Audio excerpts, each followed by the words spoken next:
సభకు ప్రతిపక్షం అయితే వెళ్ళాలి. స్పీకర్ చైర్లో అయినా నాకు అర్థం కాని లాజిక్ అండి. ఇప్పుడు అయ్యన్న పాత్రుడు స్పీకర్ ఏమన్నా జగన్ మంచి ఫ్రెండా? ఏం లాజిక్ అండి అది? అది కామన్ సెన్స్ చెప్తున్న లాజిక్ కూడా మా రాజకీయ నాయకులు మాట్లాడితే ఏం చేయాలి? పోనీ ఇప్పుడు రఘురామకృష్ణరాజు ఉన్నాడు, భయపడి జగన్ రాడు. అయ్యన్న పాత్రుడు అంటే చాలా ప్రీతి పాత్రుడు జగన్కు. మరి ఈ లాజిక్ ఎక్కడిది? Ayyanna Patrudu will be డిఫరెంటా? జగన్మోహన్ రెడ్డికి చాలా చాలా క్లోజ్ ఫ్రెండ్, చిన్నప్పటి నుంచి జగన్మోహన్ రెడ్డి అంటే అపారమైన గౌరవం ఉన్న వ్యక్తి అయ్యన్న పాత్రుడు. ఇద్దరు బాధితులు ఏమన్నాడు జగన్మోహన్ రెడ్డిని అయ్యన్న పాత్రుడు? ఇంకా బతుకున్నాడు అన్నాడు. ఇంతకన్నా ఎక్కువ ఇంకా రఘురామకృష్ణరాజు కూడా అట్లా అన్నాడో లేదు.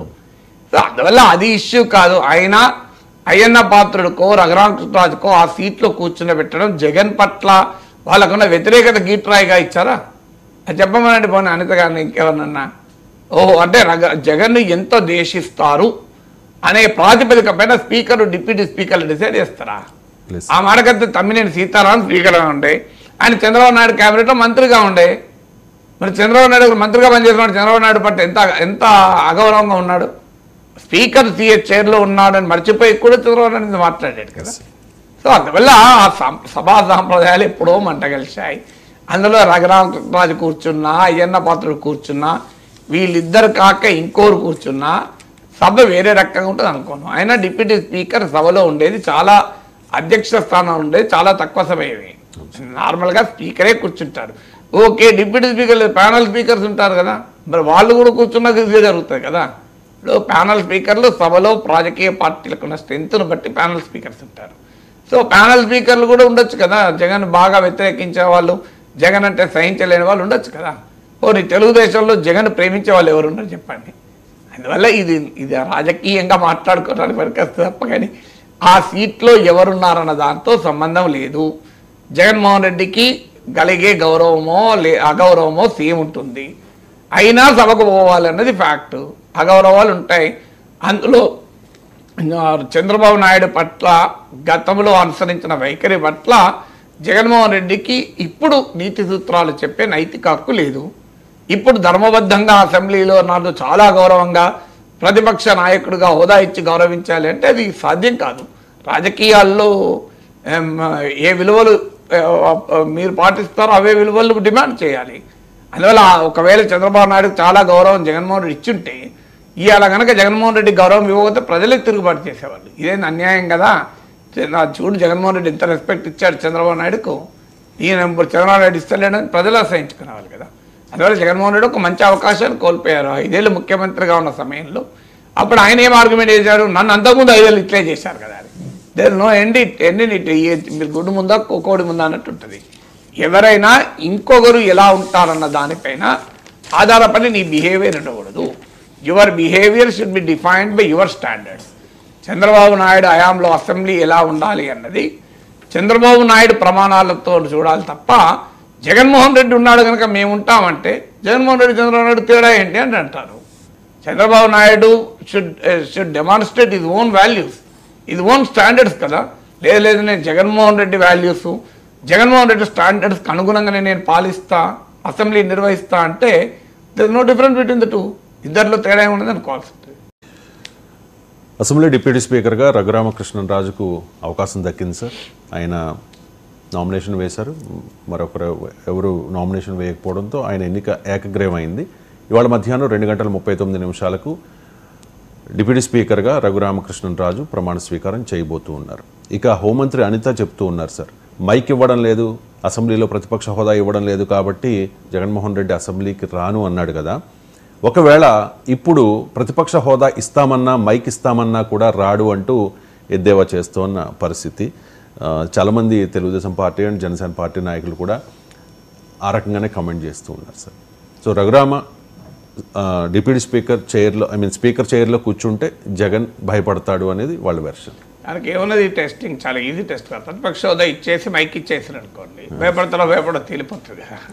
దానికి క్లెయిమ్స్ ఎందుకు, కౌంటర్ క్లెయిమ్స్ ఎందుకని. అయినా సభ ఉన్నది భయపెట్టడానికి, సభ ఉన్నది బెదిరించడానికి కాదు కదా. సభ ఉన్నది గౌరవంగా హుందాగా నడవటానికి. కానీ గతంలో నడవలేదు. సో గతంలో నడవలేదు, ఇప్పుడు గతంలో నడవలేదు కనుక ఇప్పుడు నడపకుండా ఉందామంటే నాకు అభ్యంతరం లేదు. అదే ప్రజాస్వామ్యం అయితే. అదే గతంలో 4 మర్డర్లు జరిగినాయి కనుక ఇప్పుడు కూడా 4 మర్డర్లు జరిగినాయి అని యాక్సెప్ట్ చేద్దామా? వాస్తవంగా సభలో గతంలో 1000 కోట్లు తిన్నారు, ఇప్పుడు కూడా 1000 కోట్లు తినని అంటే ఒప్పుకుందామా? నిజంగా చాలా ప్రశాంతంగా సభ సో జరుగుతుంది సార్. ఏదైనా ప్రతిపక్షాలను ప్రశాంతంగా అదే సార్, ఉంటే కనుక వేరే రకంగా సో ఉండదు కదా. ఆ ప్రశాంతత కోరుకుందామా? సో ఆ కర్ఫ్యూ నాడు కూడా ప్రశాంతంగానే ఉంటుంది. లాక్డౌన్ అప్పుడు ప్రశాంతంగా లేవా వీధులు? మరి అలా కోరుకుందామా? లాక్డౌన్ అప్పుడు అసలు మీకు ట్రాఫిక్ అంతా ఏది లేదు, చాలా ప్రశాంతంగా ఉంటాయి కదా నగరాలు.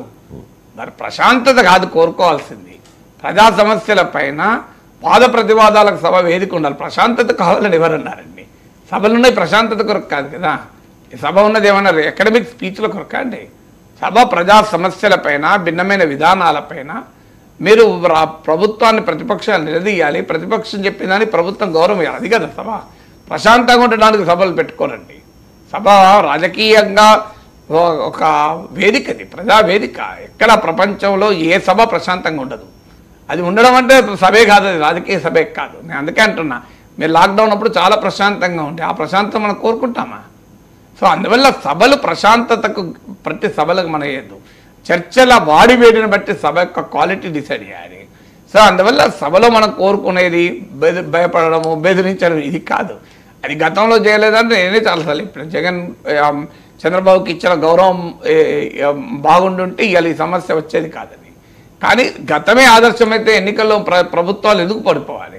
ఇప్పుడు జగన్మోహన్ రెడ్డి చేసిందే మేము చేస్తాం అని వీళ్ళు అనుకుంటే మీకు ఎందుకు ఓటేయాలి? మరి సేమ్ ఉంటే ఎందుకు ఓటేయాలండి? జగన్మోహన్ రెడ్డి చేసింది చెయ్యమని చెప్తున్నా కదా ప్రజలు ఓట్లేసింది.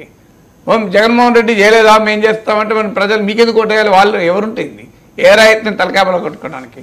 అందువల్ల ఆ క్లెయిమే కరెక్ట్ కాదు. గతంలో చేయలేదా, మరి గతంలో చేసినందుకు అధికారం మార్పుని ఎందుకండి? ఎన్నికలు ఎందుకు? ప్రజలు వేరే వాళ్ళని గెలిపించడం ఎందుకండి? గతంలో ఈ చాలా సందర్భాల్లో ఈ ప్రశ్న అడుగుతుంది. గతంలో జరిగింది తప్పనే కదా, ప్రజలు తీర్పు చెప్పి 11 సీట్లకు పరిమితం చేశారు. మరి అదే మళ్ళీ చేద్దామా? మళ్ళీ అయితే గతంలో ఏమున్నది కదా, తీరే ఏమున్నది? అదే రివెంజ్ తీర్చుకుంటారేమో అనే భయంతో జగన్ రావడం లేదు. సభలు రివెంజ్ కాదు కదా అండి. సభలు వేదికలు ఉన్నాయి, ప్రతీకార వేదికలు కాదు సార్. చేస్తూ ఉన్నారు కదా నాయకులు. ఎవరైనా రివెంజ్ను మనం కోరుకోకూడదు, నాయకులు. నేను అందుకే అనేది, సో సభకు రావాలని కోరుకోవాలి ప్రతిపక్ష నేత. కానీ సభకు రాకూడదని అధికారంలో ఉన్న వాళ్ళు కోరుకుంటే ఎట్లా? సభకు ప్రతిపక్ష నేత వెళ్ళాలి, స్పీకర్ చైర్లో. అయినా నాకు అర్థం కాని లాజిక్ అండి. ఇప్పుడు అయ్యన్న పాత్రుడు స్పీకర్ ఏమన్నా జగన్ మంచి ఫ్రెండా? ఏం లాజిక్ అండి అది? అది కామన్ సెన్స్ చెప్తున్న లాజిక్ కూడా మా రాజకీయ నాయకులు మాట్లాడితే ఏం చేయాలి? పోనీ ఇప్పుడు రఘురామకృష్ణరాజు ఉన్నాడు, భయపడి జగన్ రాడు. అయ్యన్న పాత్రుడు అంటే చాలా ప్రీతి పాత్రుడు జగన్కు. మరి ఈ లాజిక్ ఎక్కడిది? Ayyanna Patrudu will be డిఫరెంటా? జగన్మోహన్ రెడ్డికి చాలా చాలా క్లోజ్ ఫ్రెండ్. చిన్నప్పటి నుంచి జగన్మోహన్ రెడ్డి అంటే అపారమైన గౌరవం ఉన్న వ్యక్తి అయ్యన్న పాత్రుడు. ఇద్దరు బాధితులు. ఏమన్నాడు జగన్మోహన్ రెడ్డిని అయ్యన్న పాత్రుడు? ఇంకా బతుకున్నాడు అన్నాడు. ఇంతకన్నా ఎక్కువ ఇంకా రఘురామకృష్ణరాజు కూడా అట్లా అన్నాడో లేదు. సో అందువల్ల అది ఇష్యూ కాదు. అయినా అయ్యన్న పాత్రుడికో రఘురామకృష్ణరాజుకో ఆ సీట్లో కూర్చుని పెట్టడం జగన్ పట్ల వాళ్ళకున్న వ్యతిరేకత గీట్రాయిగా ఇచ్చారా? అది చెప్పమనండి పోనీ అనిత గారిని, ఇంకెవరినన్నా. ఓహో అంటే జగన్ను ఎంతో ద్వేషిస్తారు అనే ప్రాతిపదిక పైన స్పీకర్, డిప్యూటీ స్పీకర్లు డిసైడ్ చేస్తారా? ఆ మాటకైతే తమ్మినేని సీతారాం స్పీకర్గా ఉండే, ఆయన చంద్రబాబు నాయుడు క్యాబినెట్లో మంత్రిగా ఉండే. మరి చంద్రబాబు నాయుడు మంత్రిగా పనిచేస్తున్నాడు, చంద్రబాబు నాయుడు పట్ల ఎంత అగౌరవంగా ఉన్నాడు. స్పీకర్ చైర్లో ఉన్నాడని మర్చిపోయి కూడా చంద్రబాబు నాయుడు మాట్లాడాడు కదా.